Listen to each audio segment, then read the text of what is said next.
Good morning. Today I will study lesson 13 of your book Living Together. 13 chapter number 13, the earth in the solar system.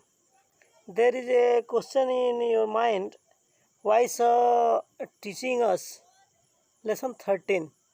First of all, I clarify that there are three groups in your book. First history, and second geography, and third political. So then lesson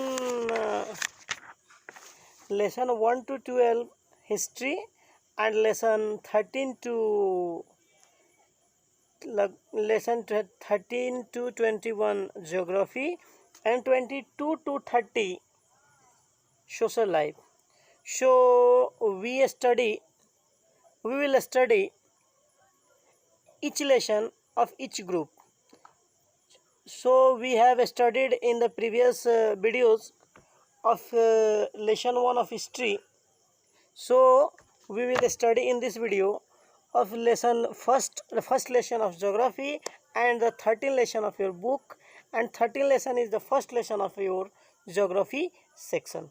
So now I start the today's class is the earth in the solar system.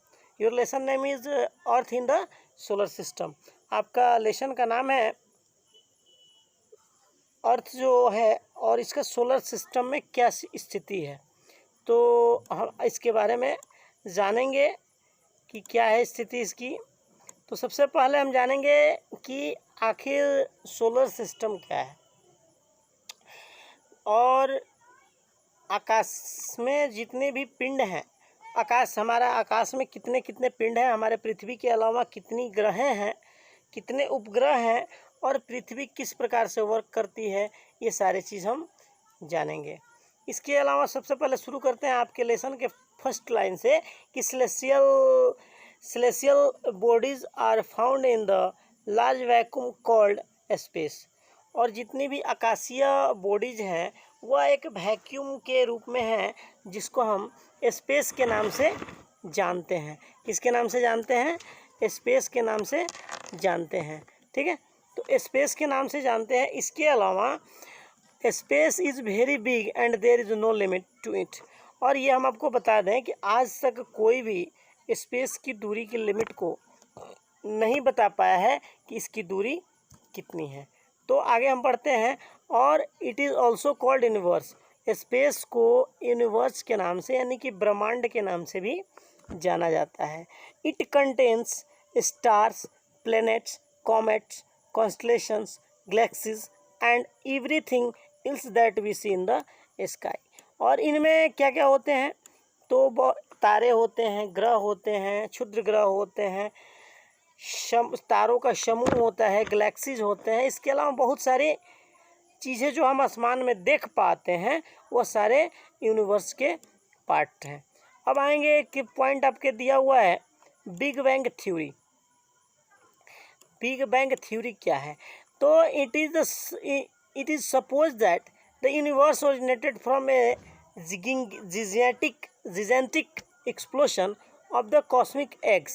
This is called big bang. और जैसा कि हम लोग जानते हैं कि universe जो है एक कॉस्मिक एग्स के ब्लास्ट के कारण बना है, जिसे हम लोग बिग बैंग कहते हैं। क्या कहते हैं? बिग बैंग कहते हैं। In the beginning atom were formed and later molecules. They ultimately formed a giant cloud of gases and tiny dust of particle that called nebula.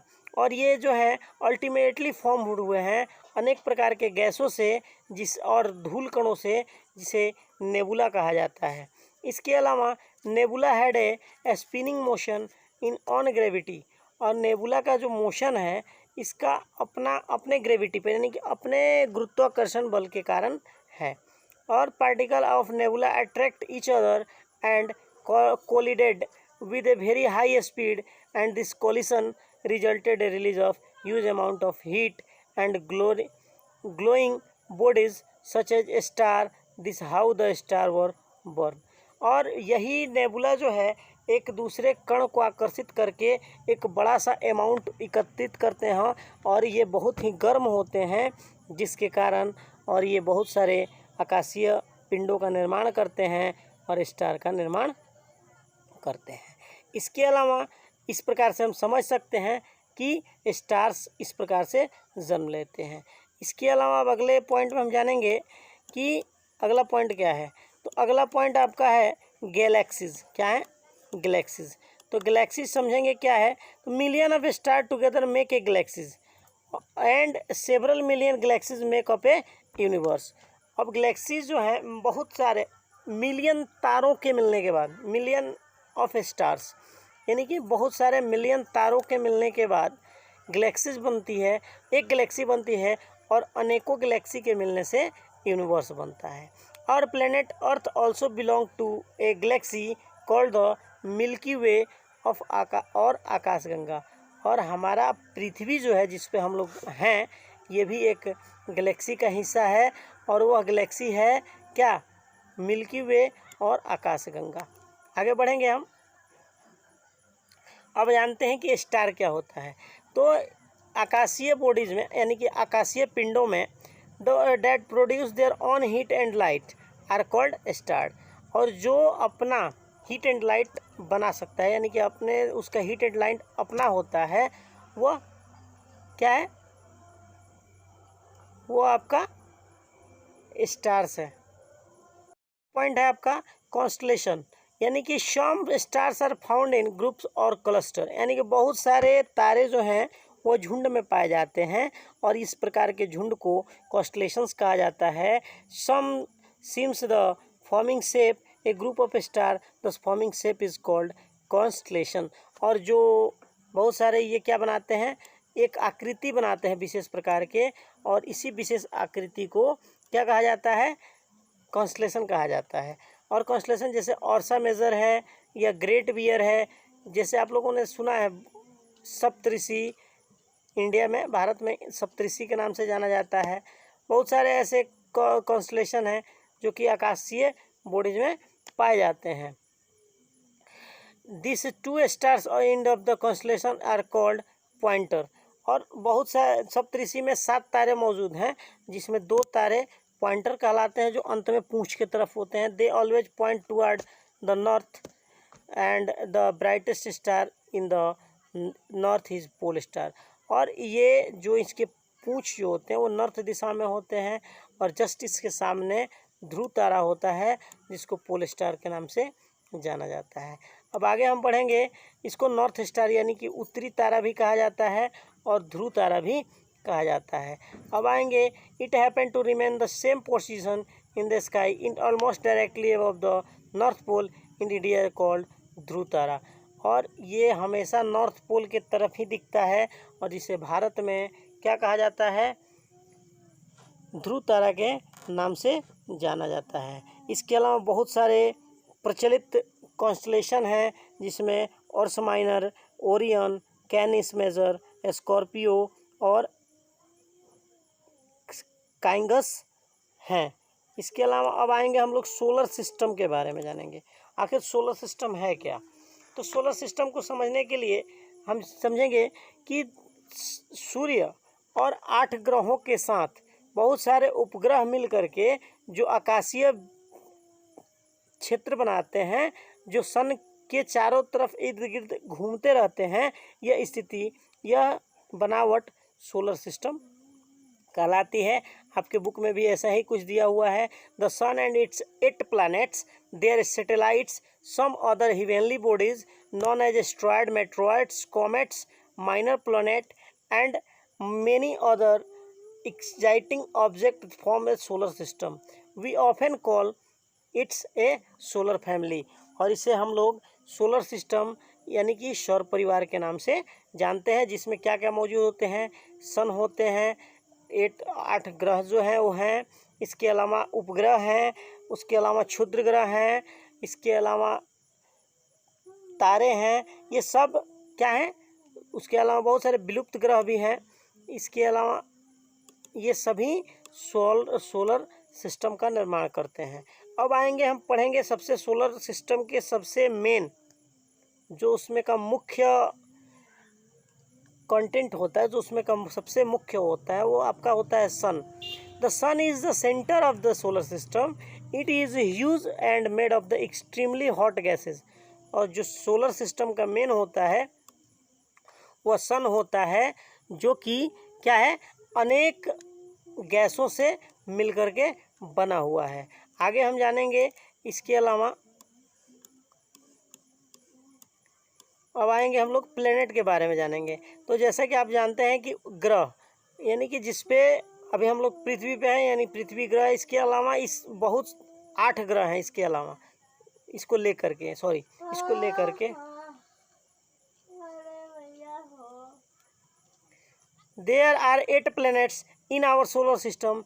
They are Mercury, Venus, Earth, Mars, Jupiter, Saturn, Uranus and Neptune.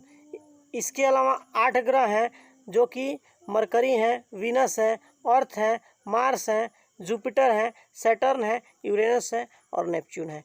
लेकिन इन सबसे ज़्यादा ये हम आपको बता दें कि सबसे ज़्यादा यूनिक जो प्लेनेट है वो हमारा अर्थ है। रीज़न क्या है? तो यहाँ पे हवा और पानी उपलब्ध है और ये लाइफ को सपोर्ट करते हैं, यानी कि यहाँ पे जीवन संभव है, इसीलिए इसको यूनिक प्लेनेट के नाम से जाना जाता है। Planet do not have their own heat and light. Planet जो है वो अपने क्या बोलते हैं, वो उनका अपना हीट और लाइट यानी कि अपने प्रकाश और अपना चमक गर्मी नहीं होता है, और ये सॉलिड मटेरियल के बने होते हैं और गैसेस के भी बने होते हैं। इसके अलावा ये पृथ्वी के सूर्य के ऑर्बिट में चारों तरफ उसको चक्कर लगाते हैं। और बाद हम जानेंगे इनर प्लैनेट और आउटर प्लैनेट के बारे में। तो मरकरी जो होता है, वीनस है, अर्थ है और मार्स जो है वह इनर प्लैनेट के रूप में जाना जाता है। अब इनर प्लैनेट के रूप में इसको इसलिए जानते हैं कि ये ऑर्बिट के अंदर की ओर है। इसके अलावा ऑर्बिट की बाहर की ओर जो है जो प्लैनेट्स हैं वो आपका है Jupiter, Saturn, Uranus and Neptune है। इसे आपका ऑर्बिट के बाहर है, इसलिए इसको आउटर प्लैनेट के नाम से जाना जाता है। इसके बाद अब हम जानेंगे, अब प्लैनेट्स जो होते हैं दो प्रकार के मूवमेंट करते हैं, एक रोटेशन करते हैं और एक रिवोल्यूशन करते हैं। तो हम आपको बता दें, पिछले चैप्टर में आप लोगों ने पढ़ लिया है कि रोटेशन ये अपने एक्सिस पे घूमते रहते हैं, और रोटेशन जो होता है और रिवोल्यूशन जो होता है वो अपने ऑर्बिट पे घूमते रहते हैं। तो रोटेशन के कारण दिन और रात होती है और रिवोल्यूशन के कारण मौसम इत्यादि बदलते हैं। और मरकरी जो है वह सबसे क्लोजेस्ट है, यानी कि सबसे नज़दीक है, और इसको क्या बोलते हैं, ये वीनस जो है वह सबसे बड़ा है। अर्थ जो है, इसके अलावा मार्स जो है वह सबसे लाल है, जिसको रेड प्लैनेट भी कहा जाता है। जुपिटर जो है वह सबसे बड़ा है। सैटर्न जो है वह many rings around it and they may are made of the dust particle. और सैटर्न जो है ये डस्ट पार्टिकल से बना हुआ है। इसके अलावा अब हम आगे जानेंगे ग्रहों के बारे में जानने के बाद थोड़ा सा अर्थ के बारे में जानेंगे डीपली। यानी कि अर्थ जो होता है, the earth is a place where will all live. यानी कि हमने पीछे भी चर्चा किया था कि पृथ्वी वह जगह है जहाँ पे हम लोग रहते हैं, और ये 5वां सबसे बड़ा और तीसरा सूर्य से नज़दीक प्लैनेट है। ठीक है, बड़ों में मतलब कि बड़े प्लैनेट्स में ये 5वां है और सूर्य के नज़दीकी के हिसाब से तीसरा है। इसके अलावा it slightly flatted at the poles and it why the describe orange shaped planet. और इसकी आकार जो है वह ऑरेंज शेप है। इसके अलावा मॉडरेट टेम्परेचर, यानी कि यहाँ की टेम्परेचर जो है, earth is the third planet from the sun and it enjoy the moderate average temperature of 14 degrees Celsius. It is neither too hot nor too cold. और पृथ्वी जो होता है वह इसका लगभग दूरी इतना अच्छा है, जो कि लगभग नॉर्मल तापमान इसको मिल पाता है, जो कि 14 डिग्री सेल्सियस है। इसके अलावा पृथ्वी पे पानी है। इसके अलावा फेवरल एटमॉस्फेयर है, जिसके कारण हम लोग रह सकते हैं। एटमॉस्फेयर का बहुत लेयर है, जिसके कारण हम लोग रह सकते हैं। इसके अलावा बातें हैं सैटेलाइट पे। The satellite word derived from the Latin word settles, meaning of the companion और एन अटेंडेंट। या और सैटेलाइट शब्द जो है लैटिन शब्द से लिया गया है, जिसका अर्थ होता है साथी, यानी कि जो हमारे साथ रहता है और हमारे अटेंडेंट के रूप में, यानी कि हमारा काम करता है, वह सैटेलाइट होता है। और मून जो है वह बहुत सारे सैटेलाइट्स हैं।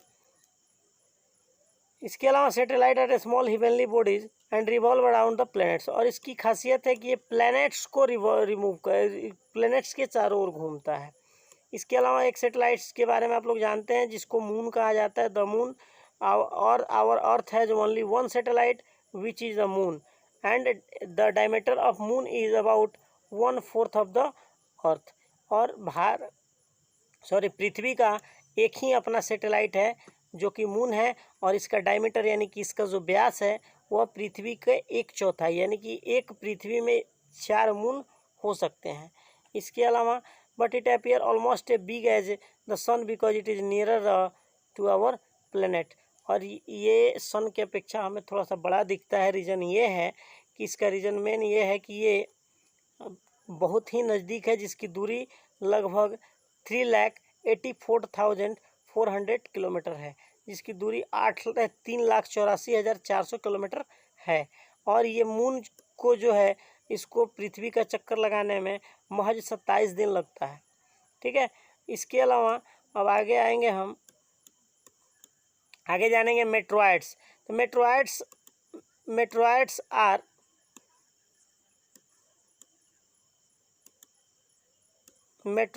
Are a small piece of rocks and dust which move around the sun।